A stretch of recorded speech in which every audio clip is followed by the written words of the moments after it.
Ucrania remata un plan de 20 puntos para entregárselo a Estados Unidos y además de esto también se ha filtrado a través del Washington Post algunos puntos que resultan bastante interesantes. Se habla por primera vez de una zona desmilitarizada similar, por ejemplo, a la DMZ que separa las dos Coreas. No es la primera vez que se habla de esta idea, pero sí es la primera vez que se filtra algo con este nivel de detalle en torno a estos planes en medio del proceso de paz. Se analiza también un intercambio territorial condicionado. Aparece la propuesta de que Estados Unidos gestione la central nuclear de Zaporilla, pero como decimos, estos son filtraciones del Washington Post que revelan los elementos más sensibles que se discuten actualmente en las sesiones técnicas de la negociación, pero tenemos que mirar a ese plan de Ucrania, al plan que trasladará a la Casa Blanca, y tenemos que ver también la viabilidad de que ese plan sea revisado, sea analizado, sea estudiado y tenido en cuenta. Mientras tanto, Zelensky, por cierto, ha respondido también a las presiones de celebrar elecciones y ha dicho que podría haber elecciones en 3 meses, eso sí, condicionadas a que hubiera garantías de seguridad. Vamos a hablar del entorno que tenemos con Andrea Betti, profesor de Relaciones Internacionales de la Universidad Pontificia Comillas. Andrea, ¿qué tal estás? Muy buenas tardes. Muy buenas tardes, muchas gracias. Muchas gracias por acompañarnos. Bueno, en primer lugar, de este plan que está ultimando Ucrania, que sabemos que también surge junto con la colaboración de los líderes europeos tras la coalición de los dispuestos, esa cumbre que se celebró en Londres, ¿qué podemos esperar respecto a la trayectoria real y posible de este plan de Ucrania? Es un avance, sin duda, es un avance respecto a lo que vimos en las semanas pasadas. Lo que empiezo a notar personalmente es que Ucrania empieza a estar por la labor de negociar y de querer la paz.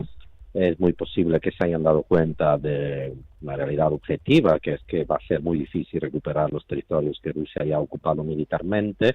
Entonces, digamos que está dispuesta a negociar con tal de parar la masacre, porque no olvidemos que para Ucrania esta guerra, al igual que para Rusia, es muy desgastante, ha significado muchas víctimas y sobre todo empieza a tener consecuencias económicas y materiales muy relevantes. Entonces, Ucrania está por la labor de dar un paso adelante, empezar a hablar de reconstrucción, empezar a hablar de acceder a la Unión Europea, empezar a hablar en convertirse en un país occidental. Y obviamente me refiero, aliado de Occidente, integrado, digamos, en su sistema de alianzas. No en la OTAN, que eso va a ser muy difícil, pero sí en la Unión Europea. Para poder hacer esto, la guerra tiene que parar. Ningún país europeo va a aceptar Ucrania en la Unión Europea hasta que esta guerra siga. Entonces, me parece que Zelensky está mucho más determinado en encontrar una solución. Tengo más dudas, en cambio, acerca de Rusia, no porque Rusia no necesite terminar esta guerra también, porque cuesta muchísimo desde el punto de vista de las vidas humanas y de la destrucción material y económica, incluso más que a Ucrania. Se calcula que en los últimos meses Rusia habría ganado un 1% más de territorio ucraniano, le habría arrebatado a Ucrania, perdiendo casi 50.000 soldados. Entonces empieza a salir muy caro este conflicto también para Rusia. La cuestión es que Rusia de momento sigue teniendo demandas, exigencias muy maximalistas, y además, como dijimos en semanas anteriores, Putin ha construido junto a sus colaboradores económicos una economía que se rige en la propia guerra. Una buena parte del PIB hoy en día tiene que ver con la industria militar rusa y con los gastos relacionados con ella. Entonces no sabemos si este tipo de economía, que entre otras cosas está sirviendo para dar dinero público a las personas, que es una manera para mantener sus bocas cerradas y calladas, no sabemos hasta cuándo será sostenible, pero al mismo tiempo no sabemos si Putin puede permitirse acabar con este sistema económico que ha creado. Por lo tanto, estoy un poco más optimista respecto a las semanas anteriores, pero tengo todavía muchas dudas sobre la real voluntad de Rusia de encontrar un punto de acuerdo. Me parece que Rusia todavía tiene posiciones bastante maximalistas. No sabemos si es una estrategia para intentar arañar más, pero de momento yo no he visto ningún gesto por parte de ninguno de los líderes rusos a favor de terminar la guerra de una manera que pueda resultar por lo menos digna para Ucrania. Me parece que siguen pidiendo cosas que Ucrania no puede aceptar. Entonces, Andrea, realmente ahora lo que estamos viendo respecto a Ucrania es que estaría más dispuesta a negociar sobre todo la parte de la cesión territorial, que sabemos que es una de las claras líneas rojas. ¿Qué hay de esa zona desmilitarizada de la que se habla al estilo de las dos Coreas? ¿Podría ser, por ejemplo, el escenario, uno de los escenarios más posibles en esa Ucrania posguerra? Es uno de los escenarios que se están teniendo en cuenta. La solución la solución coreana, o también podríamos decir la solución alemana después de la Segunda Guerra Mundial, es posible y podría desatascar muchas otras secciones de esa potencial negociación. Porque Zelensky lo ha dicho claramente, la Constitución le prohíbe ceder territorios de manera unilateral. Se puede hacer a través de reformas constitucionales y obviamente no habría números en Ucrania hoy en día para que alguien votara a favor de ceder territorio. Entonces simplemente él dice, ceder territorio para mí hoy en día sería ilegal, le costaría muy probablemente la presidencia y probablemente un intento de impeachment por parte de la Asamblea Legislativa. Entonces no es algo que él pueda hacer. Entonces una solución que se está barajando es hacer como pasó en Corea, es decir, se encuentra una línea incluso ficticia, artificial, que se convierte simbólicamente en una línea de alto al fuego, en una línea que, digamos, congela el conflicto. Se crea una zona desmilitarizada de X kilómetros, obviamente cuántos kilómetros habrá que negociarlo, que, digamos, rodee esta línea, que la proteja, y incluso hay quien dice que Ucrania podría aceptar perder una parte de su territorio, por ejemplo en el Donetsk, pero sin reconocerlo. Es decir, ambas partes se quedarían con una situación objetiva de pérdida de territorio, ocupación de territorio, pero ninguna de las dos partes la reconocería legalmente, porque esto desencadenaría una serie de consecuencias políticas y legales que Ucrania no puede asumir. Entonces es posible que esta sea, digamos, el escamotage que se va a encontrar. Yo acepto no intentar reconquistar, por lo menos de momento, territorios que no controlo militarmente, que están ocupados por una potencia extranjera, pero al mismo tiempo no reconozco la legalidad de este cambio. Porque como ya dijimos también en semanas anteriores, y como dijeron muy bien algunos invitados tuyos, para Ucrania y para Europa también es una línea roja. O sea, reconocer hoy en día legalmente un cambio de territorio, de frontera que se ha llevado a cabo a través de la fuerza, sería abrir verdaderamente un cajón de Pandora y no sabemos con qué consecuencias y hasta dónde podríamos llegar. Podría de verdad desencadenar consecuencias muy peligrosas. Sentaría un precedente muy malo para el futuro de las relaciones entre países europeos y para el futuro de la seguridad en Europa. Entonces es posible que se llegue a aceptar una situación de facto, pero no de jure, es decir, no se reconoce legalmente, pero se reconoce como una realidad objetiva, que es lo que tuvieron que hacer las dos Coreas. Y no olvidamos que ambas, las dos Coreas, hoy en día, al día de hoy, siguen considerándose como la única legítima Corea en todo el territorio, ¿vale?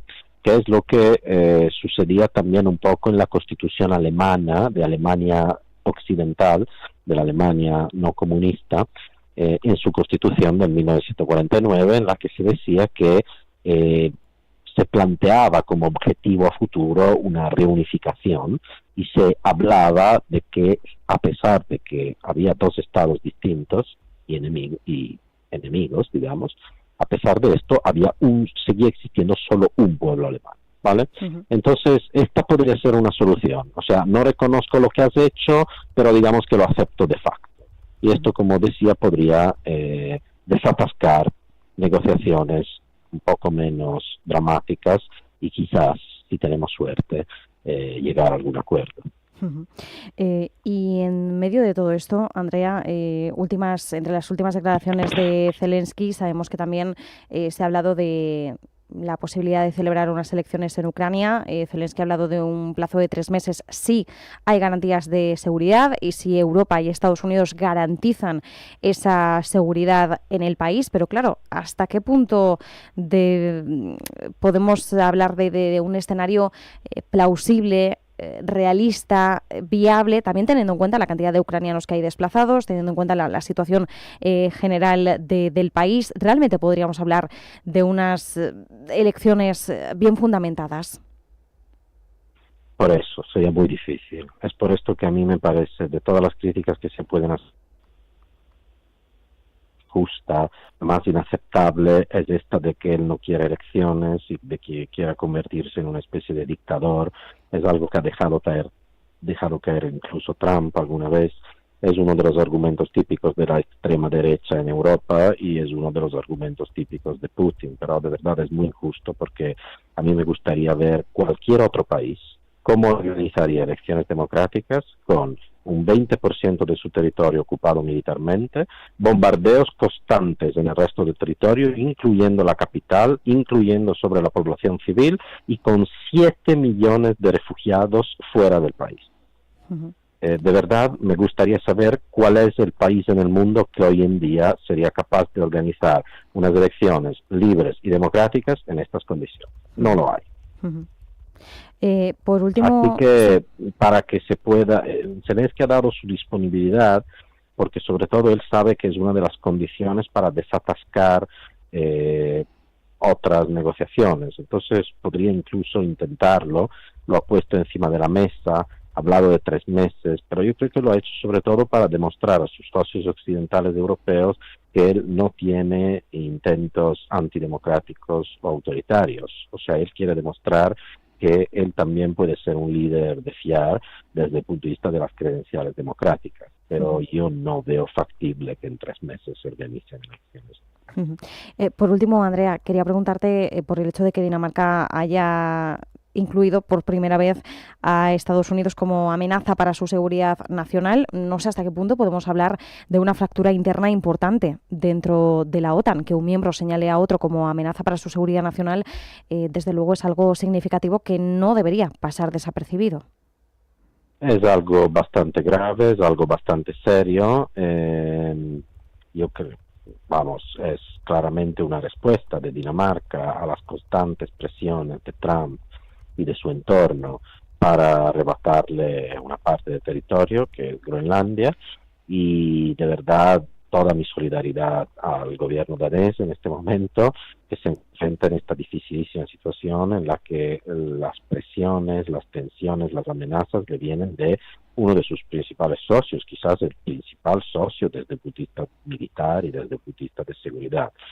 A mí de todas las cosas que puedo criticar a Trump, esta me parece verdaderamente la más difícil de entender, la más difícil de explicar. O sea, cualquier experto de relaciones internacionales de cualquier ideología hoy en día podría decir que es una estrategia muy poco racional en un mundo de tensiones, en un mundo de potencias rivales, en un mundo en el que China está muy envalentonada. Es una estrategia muy poco racional alejarse de tus aliados. De verdad, parece de verdad inexplicable. Yo puedo entender que pueda tener choques a veces con México, que es otro aliado porque tienen una frontera en común, hay problemas de tráficos en la frontera, y ahí puedo entender que puede haber desacuerdos, aunque las formas son pésimas también hacia México. Pero de verdad, meterse con Dinamarca y crear esta situación de tensión en toda la región, porque Dinamarca está cabreada por esto, pero no es que a los otros estados europeos le haga ninguna gracia que se maltrate así a un país europeo. Entonces, tiene que tener muchísimo cuidado Estados Unidos, no porque Europa le pueda amenazar o hacer quién sabe qué, ya sabemos que la superpotencia es Estados Unidos, pero lo que podría ocurrir, y no va a ser bueno para Estados Unidos, es que en países europeos, en sociedades europeas, empiecen a cobrar fuerza voces que estén a favor de que Europa modifique sus alianzas, o por lo menos busque otros tipos de aliados, que se acerque a países que no son amigos de Estados Unidos, como puede ser China, y que intente una estrategia parecida a la que están haciendo muchos países en Asia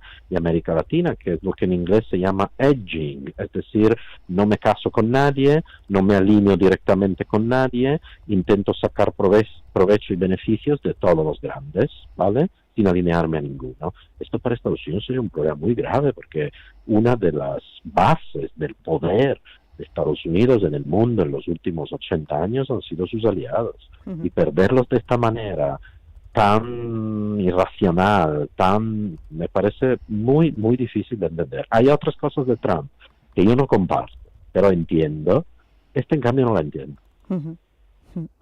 Pues nos quedamos con esa lectura, además importante en una semana marcada también por las declaraciones de Trump en una entrevista en Político sobre Europa y la visión que tiene de Europa a futuro. Y con esto, Andrea, pues efectivamente rematabas, porque es también una de las claves de esta semana, cómo se van reconfigurando esas alianzas. Andrea Betti, profesor de Relaciones Internacionales de la Universidad Pontificia Comillas, muchísimas gracias, un abrazo. Muchas gracias a vosotros, y me permito solo un segundo más aconsejar la lectura de la entrevista que acabas de mencionar tú a Donald Trump en Político, y también el nuevo documento, la Estrategia de Seguridad Nacional, que acaba de publicar la semana pasada Estados Unidos. Muy poquitas páginas, muy interesantes. Pocas páginas, y realmente en media horita lo hemos leído, así que efectivamente 2 lecturas muy, muy, muy necesarias. Así que muchísimas gracias, Andrea, un fuerte abrazo. Gracias a ti, a vosotros, un abrazo, hasta pronto.